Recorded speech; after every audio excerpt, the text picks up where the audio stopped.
ప్రస్తుతం అమెరికాలో భారతీయులు ఉండాలంటేనే భయంకరంగా ఉంది. ఎందుకు అంటే రీసెంట్‌గా మన భారతీయులని ఎంతమందిని కాల్చేశారో చూసామో, అదే విధంగా ఇప్పుడు రీసెంట్‌గా మళ్ళీ ఒక వ్యక్తిని గూడా కాల్చేసినట్లయితే సోషల్ మీడియాలో వైరల్ అవుతూ ఉంది.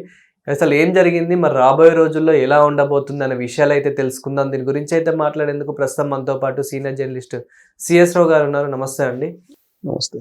సార్, ప్రస్తుతం పరిస్థితి ఇలా ఉంటే ఇంకా రాబోయే రోజుల్లో ఏ విధంగా ఉంటుందనుకోవచ్చు మన భారతీయులది? ఎందుకంటే రీసెంట్‌గా గూడా ఎంతమందిని కాల్చేశారో మనం చూసాము. ఇప్పుడు గూడా ఒక వ్యక్తినైతే కాల్చేయడం అయితే చూస్తూ ఉన్నాము. అసలు ఏం జరుగుతుంది? ఎందుకని భారతీయుల మీద ఇలా ఫోకస్ చేసి చంపుతూ ఉన్నారు? దీనికి స్పష్టంగా అందరికి అర్థమయ్యేటట్టు చెప్పాలంటే, తెలంగాణ ఉద్యమ సమయంలో ఇక్కడ ఉండేటువంటి ఆంధ్ర వాళ్ళు కొబ్బరి బొండాలు అమ్ముకునేవాళ్ళు, పూలు అమ్ముకునేవాళ్ళు, ఇట్లా చిన్న చిన్న బోండాలు అమ్ముకునేవాళ్ళు, బజ్జీలు అమ్ముకునేవాళ్ళు, ఇట్లా చిన్న చిన్న వాళ్ళు ఉన్నారు కదా, వాళ్ళ మీద అప్పట్లో జరిగినటువంటి దాడులు అనేక ఉన్నాయి. కేసులు కూడా నమోదు కాల. ఇది ఆ రోజు ఉన్నటువంటి ఆంధ్ర నేతలు చెప్పినటువంటి మాట. ఇది లేదు నేను చెప్తున్నటువంటి మాట కాదు.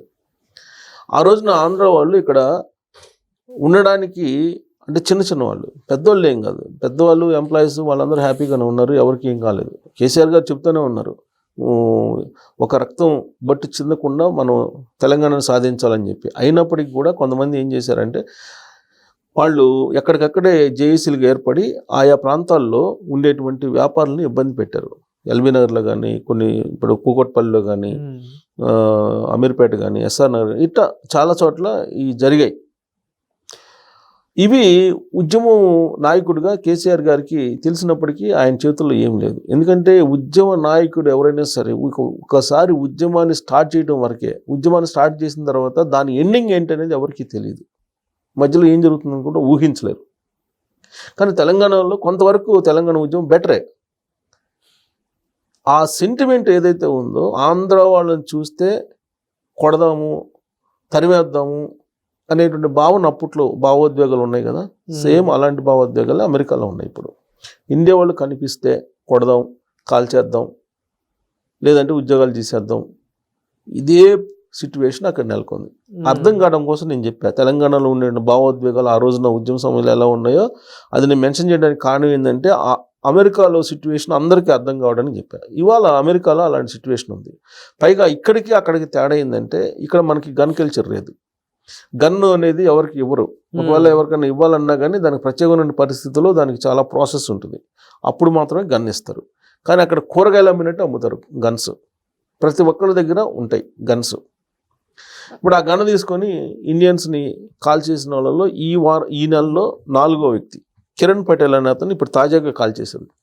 కిరణ్ పటేల్ పేరు కాల్ చేశారు. ఎందుకు కాల్చింది? అది పోలీస్ వాళ్ళ లేకపోతే అక్కడున్న సిటిజన్ కాల్చారు. ఇప్పుడు అదే కదా, ఇప్పుడు మనం అంతకుముందు ఒక అతను సిక్కు అతను తలవారు పట్టుకొని చేస్తుంటే పోలీసులు కాల్చారు ఎన్కౌంటర్. అలాగే నిన్నగాక మొన్న ఒక స్టూడెంట్ని కాల్ చేశారు. అలాగే తెలంగాణకు సంబంధించిన ఒక ఎంప్లాయీని కాల్ చేశారు కదా, ఎంప్లాయీని కూడా కాల్ చేసేసారు కదా. అవును. ఇప్పుడు 4వది, ఈ నెలలో 4వది ఇది జరగడం. ఇది సివిలియన్ కాల్చింది. ఇది అంతకుముందు అక్కడ ఉండే కాప్స్ ఇది సివిల్ని కాల్చింది. ఇది సీరియస్ ఇష్యూ. సివిలియన్ కాల్చారు. ఎవరు అతని పేరు? మార్క్ హిల్ అనే అతని పేరు. ప్రజెంట్ అమెరికాలో ఉండేటువంటి కాప్స్ అయితే పట్టుకొని విచారిస్తున్నారు. ఎంత విచారించినప్పుడు కిరణ్ పటేల్ అతన్ని కాల్ చేశారు కదా, కిరణ్ పటేల్ని కాల్ చేశారు, చనిపోయింది. ఎందుకు చనిపోయారు?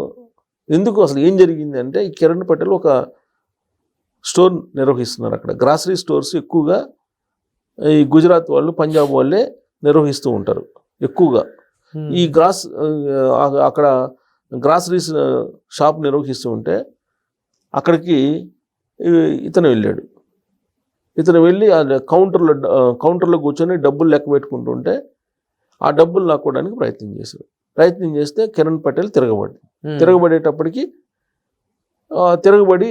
అతన్ని తోసేసి బయటికి పంపించేసి లాట్ అని ఉంటుంది, అంటే ఈ వెహికల్స్ పెద్ద పార్కింగ్ చేసి ఉంటాయి, అక్కడ పార్కింగ్ చేసేసి కారులో వెళ్ళడానికి ప్రయత్నం చేస్తున్నప్పుడు వెంటబడి గన్ తీసుకొని కాల్ చేశాడు.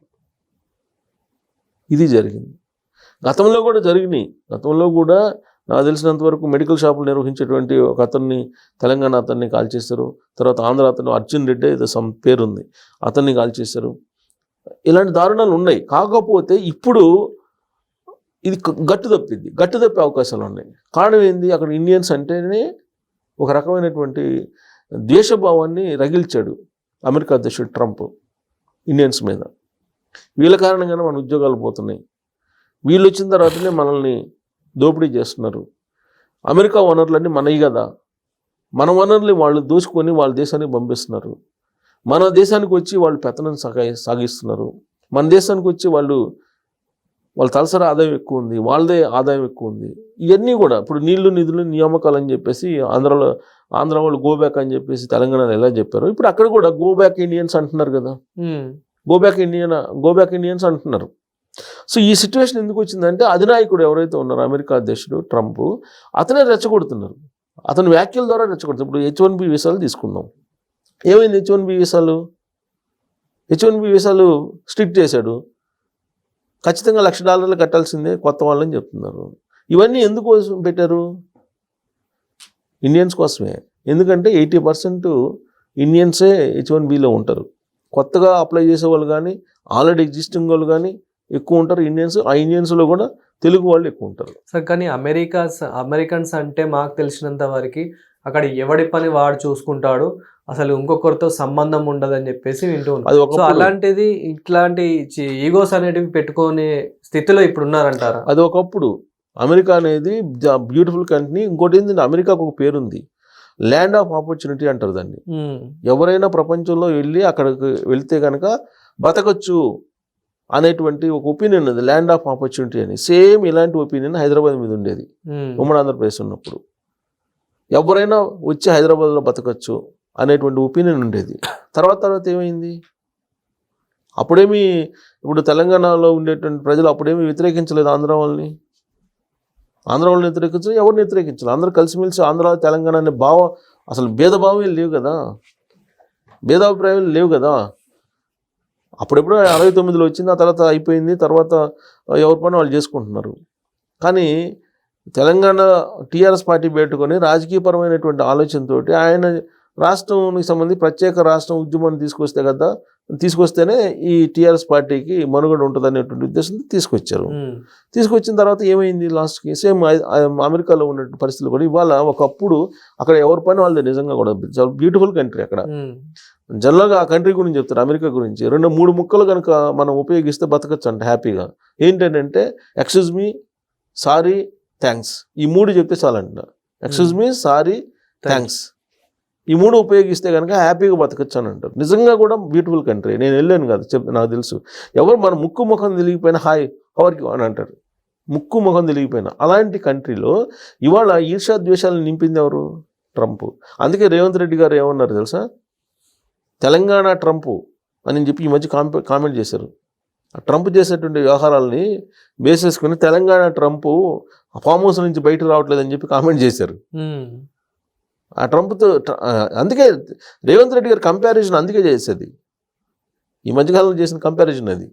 తెలంగాణ ట్రంప్, అక్కడేమో ఆంధ్ర ట్రంప్ అని చెప్పి జగన్మోహన్ రెడ్డి గారిని అంటున్నారు. అంటే భావోద్వేగాలను రెచ్చగొట్టి ఆ భావోద్వేగాల నుంచి ఓట్లు రాబట్టుకోవడం, లేదంటే రాజకీయ పరంగా లబ్ధి పొందడం అనేది సమాజానికి ఎంత మేలు చేస్తుంది అనేది ఇప్పుడు అందరికీ అర్థమవుతుంది ప్రపంచవ్యాప్తంగా. ట్రంప్ తీసుకుంటున్న నిర్ణయాలు అక్కడ ఉన్నటువంటి ప్రజలను రెచ్చగొట్టడం, అక్కడ భావోద్వేగాలను రెచ్చగొట్టడం, అక్కడ ఉన్నటువంటి వాళ్ళని బయటికి పంపించడం, ఇవన్నీ చూస్తూ ఉంటే కనుక మరి ఆయనే చేసినప్పుడు రేపు సివిలియన్స్ దగ్గర ప్రతి వాళ్ళ దగ్గర గన్స్ ఉంటాయండి. గన్ కల్చర్ ఎక్కువ అక్కడ. అసలు రాబోయే రోజుల్లో అసలు ఏం జరుగుతుందో తెలియదు. కనిపించిన వాళ్ళు కనిపించినట్టు కాల్ చేసినా ఆశ్చర్యపోవసం లేదు. ఎందుకంటే అక్కడ నిరుద్యోగం ఎక్కువ ఉంది. ఈ మధ్యకాలంలో నిరుద్యోగం పెరిగింది. అమెరికా వాళ్ళకి ఉద్యోగాలు లేవు. పైగా వాళ్ళు కళ్ళెదుట వీళ్ళు వైట్ కలర్ జాబ్స్ చేస్తున్నారు. ఆంధ్ర వాళ్ళకి, తెలంగాణ వాళ్ళకి, తెలుగు వాళ్ళు, లేదంటే ఇండియన్స్. వాళ్ళ కళ్ళెదుటే వీళ్ళ స్టేటస్ పెరిగిపోయి కనిపిస్తున్నప్పుడు వాడు ఎందుకు కామ్గా ఉంటాడు, వాడి చేతిలో గన్ను ఉంటుంది. వీళ్ళకేం గన్స్ ఉండవు కదా, వాళ్ళ చేతిలోనే గన్ను ఉంటుంది. సో కాబట్టి ఇది ప్రారంభం అనుకుంటున్నాను నేను. రాబోయే రోజుల్లో ఇంకా మనం దారుణాలను చూడాల్సి వస్తుందేమో అనేటువంటి ఒక భయం అక్కడ కూడా ఉంది, ఎన్ఆర్ఐలో కూడా ఉంది. అక్కడ కూడా భయం ఉంది ఎన్ఆర్ఐలో, ఎటు పోతే ఏమవుతుందని.